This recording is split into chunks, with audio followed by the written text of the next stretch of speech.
finished testing the Rinker 196 Captiva. This is the little brother of the 216 that came out last year that was very popular. All the features were shrunk down a little bit. It's powered by the Volvo Penta 200, which is 4.3 liter V6. We got really good performance. Got on plane in 3.3 seconds to 30 miles an hour in 6.9 seconds with a top speed of 44.9 miles an hour. Earlier we had a drag race with this boat's twin, which is an outboard powered version that had a Yamaha 150 on it. Yamaha was just a little quicker out of the hole, but actually it all depends on how you prop it. I mean, you can make either boat quicker depending on what kind of characteristics you wanted. Great little performance ski boat. Let's take a look. Really turns nicely.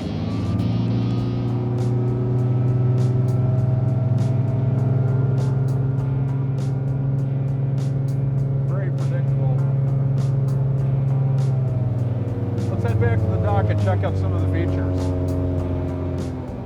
Mike, I tested the 216 last year, and I know it's been a big hit for you. Yes. I understand this is the little brother to that model? That it is. It is a 19.5 foot, 8 foot beam, so it's a little narrower and a little bit smaller. And it was intended to fit a niche in the market segment that is a very strong segment for us. Now, I know we have a 200 horsepower Volvo in this. What can you get this with? You can get it all the way up to the 5.0 liter. Wow. The 200 really performed well, so I can't wait to try it out with a 5.0. Yep. That'll be pretty sporty. Well, you know, you're saying this is a sub 20 footer, but you know, we have an awful lot of room here.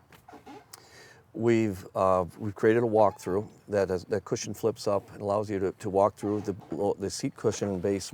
It lifts up also, and gives you a nice solid stepping in the cockpit. When you get in the cockpit, you're going to find it is the deepest in the industry. You have very tall freeboard. It's very wide from chine to chine. We take advantage of as much beam as we could. The intention with the 216, in addition to this boat, was to create as much room in the cockpit as we could. Customers have been asking for it, but not minimize the seating as a result. So we stretched the bench from port to starboard. We opened up the leg room, and we created a pretty comfortable cockpit. Mike, tell me about the helm here.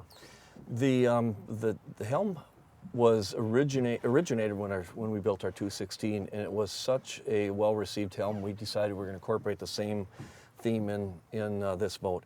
We wanted to have full instrumentation, easy access to the switches, still have your breaker panel, which is easily accessible, a cup holder at the helm, and in designing this whole helm, we wanted to have it very ergonomically correct.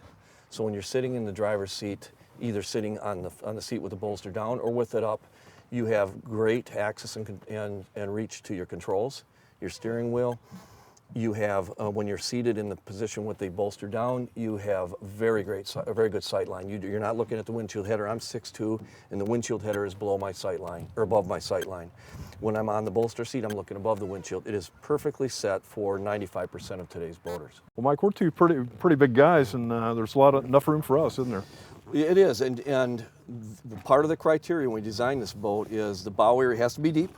We want deep. We don't want to limit the padding. We wanted to keep it comfortable up here, and we wanted as much space as we could. We've taken the seat backs, and traditionally you see them straight up and down.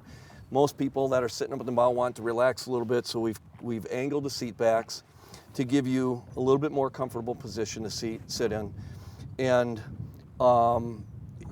included stainless steel bow or handrails. You don't see any plastic handrails in here. But when in this size range, it's difficult to get a nice big bow area. So it was one of the key elements when we were designing it. We didn't want to just focus on the cockpit. We also had to focus on the bow. Well, that's great. Hey, let's take a look at that outboard version. I'm dying to see it. Okay, let's go. Well, Mike, this is the outboard version, and I tell you, it's from here, the seats back is a little bit different in it. That's exactly right. From this seat back forward, it's just like the 196 sterndrive. From here aft, what we've done is we've included storage compartments, storage tubs that are removable. If you flip this cushion all the way back, this tub is removable, allowing access to bilge pumps and batteries. Poly tub. This seat is gives you a little seat primarily for if you're if you want to sit on the back of the boat, you have a cushion you can sit on if you're getting ready to, you want to fish, you want to get ready to ski or tube. We also incorporate a pretty large swim platform off the back of the boat that gives you the ability to do that, to enjoy water sports. Again, you go back to the deep reach ladder and a covered lid over the top of it versus a exposed ladder. Well, that's awesome. There's not a boat that's been built that I wouldn't try to fish off of, and it'd be real easy with this one. Very easy.